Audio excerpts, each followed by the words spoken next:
Hi, kindergarten friends. Today we're going to read a story called Two Bad Ants, okay? And when we're reading the story, I really want you to think about life as an ant, okay? So this is all from the perspective of an ant. And it's written and illustrated by Chris Van Allsburg, and he's a really popular author and illustrator.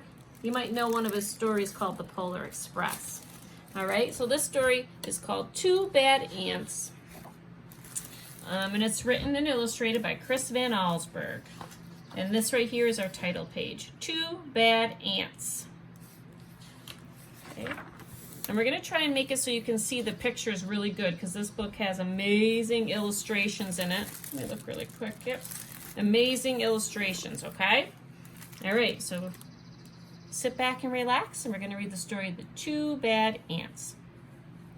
The news traveled swiftly through the tunnels of the ant world. A scout had returned with a remarkable discovery, a beautiful sparkling crystal. When the scout presented the crystal to the ant queen, she took a small bite, then quickly ate the entire thing. She deemed it the most delicious food she had ever tasted. Nothing could make her happier than to have more, much more. The ants understood. They were eager to gather more crystals because the queen was the mother of them all. Her happiness made the whole ant nest a happy place. So they have a crystal. They found a crystal. And the queen ant loved it. It was late in the day when they departed. Long shadows stretched over the entrance to the ant kingdom. One by one, the insects climbed out, following the scout, who had made it clear there were many crystals where the first one had been found, but the journey was long and very dangerous. They marched into the woods that surrounded their underground home. Dusk turned to twilight, twilight to night. The path they followed twisted and turned, every bend leading them deeper into the dark forest. Thinking that must have been pretty scary. More than once the line of ants stopped and anxiously listened for the sounds of the hungry spiders, but all they heard was the call of crickets echoing through the woods like distant thunder. Dew formed on the leaves above. Without warning, huge cold drops fell on the marching ants. A firefly passed overhead that for an instant lit up the woods with a blinding flash of blue-green light. At the edge of the forest stood a mountain. The ants looked up and could not see its peak. It seemed to reach right to the heavens, but they did not stop. Up the side they climbed, higher and higher. You see them? They're starting to climb. The wind whistled through the cracks of the mountain's face. The ants could feel its force bending their delicate antennae. Their legs grew weak as they struggled upward. At last they reached a ledge and crawled through a narrow tunnel. Where do you think they're going? When the ants came out of the tunnel, they found themselves in a strange world. Smells they had known all their lives, smells of dirt and grass and rotting plants, had vanished. There was no more wind, and most puzzling of all, it seemed that the sky was gone. They crossed smooth, shiny surfaces and then followed the scout up a glassy, curved wall. They had reached their goal. From the top of the wall, they looked below to see a sea of crystals. One by one, the ants climbed down into the sparkling treasure. Where do you think they're going? Oh, I see a clue. Oh, look at that. Quickly, they each chose a crystal, then turned to start the journey home. There was something about this unnatural place that made the ants nervous. In fact, they left in such a hurry that none of them noticed the two small ants who stayed behind. Can you tell where they are? Why go back? One asked the other. This place may not feel like home, but look at all these crystals. You're right, said the other. We can stay here and eat this tasty treasure every day forever. So the two ants ate crystal after crystal until they were too full to move, and they fell asleep. Daylight came. The sleeping ants were unaware of changes taking place in their newfound home. A giant silver scoop hovered above them, then plunged deep into the crystals. It shoveled up both ants and crystals and carried them high into the air. What do you think that is? Where are they? The ants were wide awake when the scoop turned, dropping them from a frightening height. They tumbled through space in a shower of crystals and fell into a boiling brown lake.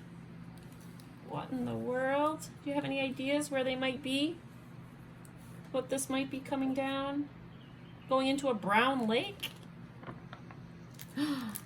Then the giant scoop stirred violently back and forth. Crashing waves fell over the ants. They paddled hard to keep their tiny heads above water, but the scoop kept spinning the hot brown liquid.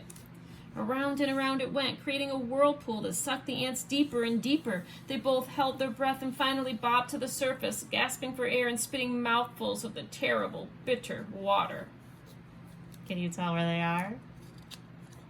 Looks like they're in somebody's coffee. Then the lake tilted and began to empty into a cave. The ants could hear the rushing water and felt themselves pulled toward the pitch-black hole. Suddenly the cave disappeared and the lake became calm. The ants swam to the shore and found that the lake had steep sides.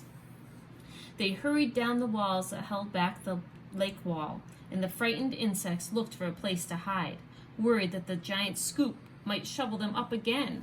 Close by, they found a huge round disc with holes that could neatly hide them. Can you see? Somebody was going to drink their coffee. But to an ant, that looked like a cave.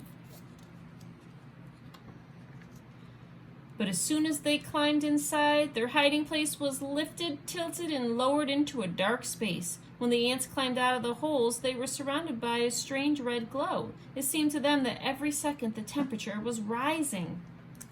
Can you tell where they are? It soon became so unbearably hot that they thought that they would soon be cooked. But suddenly the disc that they were standing on rocketed upward, and the two hot ants went flying through the air. They landed near what seemed to be a fountain, a waterfall pouring from a silver tube. Both ants had a powerful thirst and longed to dip their feverish heads into the refreshing water. They quickly climbed along the tube. As they got closer to the rushing water, the ants felt a cool spray. They tightly gripped the shiny surface of the fountain and slowly leaned their heads into the falling stream, but the force of the water was much too strong. Uh-oh, what do you think's gonna happen? Oop. The tiny insects were pulled off the fountain and plunged down into a wet, dark chamber.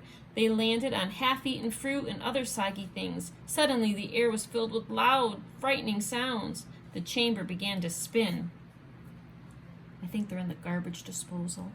The ants were caught in a whirling storm of shredded food and stinging rain. Then, just as quickly as it had started, the noise and the spinning stopped.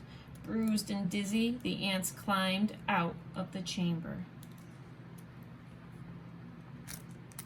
In daylight once again, they raced through puddles and up a smooth metal wall. In the distance, they saw something comforting, two long, narrow holes that reminded them of the warmth and the safety of their old underground home. They climbed up into the dark openings. Oh no.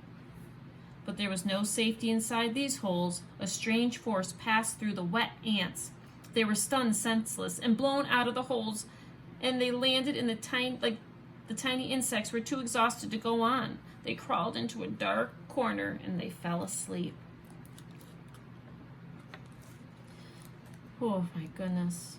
Night had returned when the battered ants awoke to a familiar sound, the footsteps of their fellow insects returning for more crystals.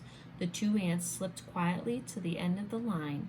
They climbed the glassy wall and once again stood amid the treasure. But this time they each chose a single crystal and followed their friends home. Standing at the edge of the ant hole, the two ants listened to the joyful sounds that came from below. They knew how grateful their mother queen would be when they gave her their crystals. At that moment, the two ants felt happier than they'd ever felt before. This was their home. This was their family. This was where they were meant to be. And that's the story, boys and girls, Two Bad Ants.